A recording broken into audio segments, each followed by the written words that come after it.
बाबा शिव को याद करें। हमारे शास्त्रों में लिखा गया है, जब नारद की मन की स्थिति डामाडोल हो गई थी, तब विष्णु ने कहा था कि अपना चेहरा दर्पण में देखो। तब उन्होंने देखा तो बानर के रूप में अपने आप को उन्होंने देखा था। इसका मतलब यह है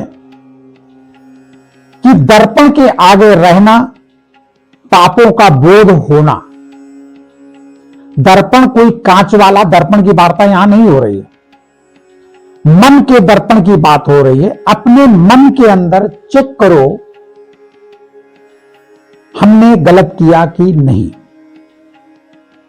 सामान्य तौर पर आपने देखा होगा, कोई व्यक्ति महा गलती कर बैठता है और फिर वो झूठ बोलता है, लेकिन नजर उसकी झुकी हुई रहती, अंदर से उसको आत्मग्लानि होती है कि हमने गलत तो कर दिया, लेकिन स्वीकार नहीं करता है, कहीं ना कहीं नजर छुपाने की कोशिश करता है या सामना करने से डरता है।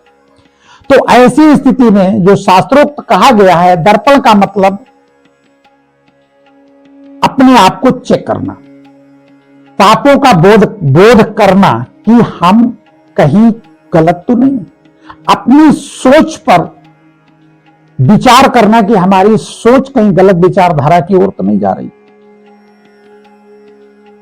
और दर्पण के पीछे होने का मतलब है बोध को छुपाना। लोग झूठ बोलते हैं, यानी दर्पण के पीछे हो जाते हैं, अपने आत्मज्ञान के पीछे हो जाते हैं, सच्चाई को स्वीकार नहीं करते हैं, तो वो दर्पण के पीछे रहते हैं। तो नारद को बताया गया था कि दर्पण जाके देखो, बानर का स्वरूप, यानी कहीं ना कहीं लक्ष्मी जी को पाने के लिए उनके अंदर जो लालसा थी, वो उनके मन के दर्पण में दिखाई दे रही थी कि कहीं लक्ष्मी जी मिलने में चूक न हो जाए, इसलिए वो लालाई ज्यादा थे। तो कांच के दर्पण की बात नहीं है, मन के दर्पण की बात है। चेक एंड चेंज करना, अपने पाप छुपाना, दर्पण के पीछे रहना, मन के दर्पण के पीछे रखना, पापों का बोध होना, दर्पण के आगे रखना, मन रूपी दर्पण। तभी हमारे कुछ कवि लिख गए हैं, तो निंदक नियर राखिए आंगन कुटी छवाए। निंदक को आंगन में रखना चाहिए और उसकी कुटिया बना देना चाहिए, ताकि वो बार बार हमारी गलतियां हमें बताता रहे।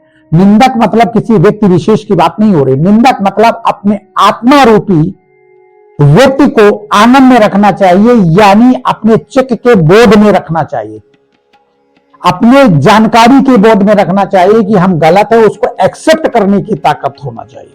हम कहे गलत है तो स्वीकार करने की ताकत होना चाहिए। तो आंगन रूपी, मन रूपी आंगन में निंदक को रखना चाहिए, यानी चेक करना चाहिए। तो इसलिए दर्पण कांच के शीशे का मतलब नहीं, मन रूपी दर्पण की बात हो रही। बाबा शिव को याद करें और सदा आनंदित रहें।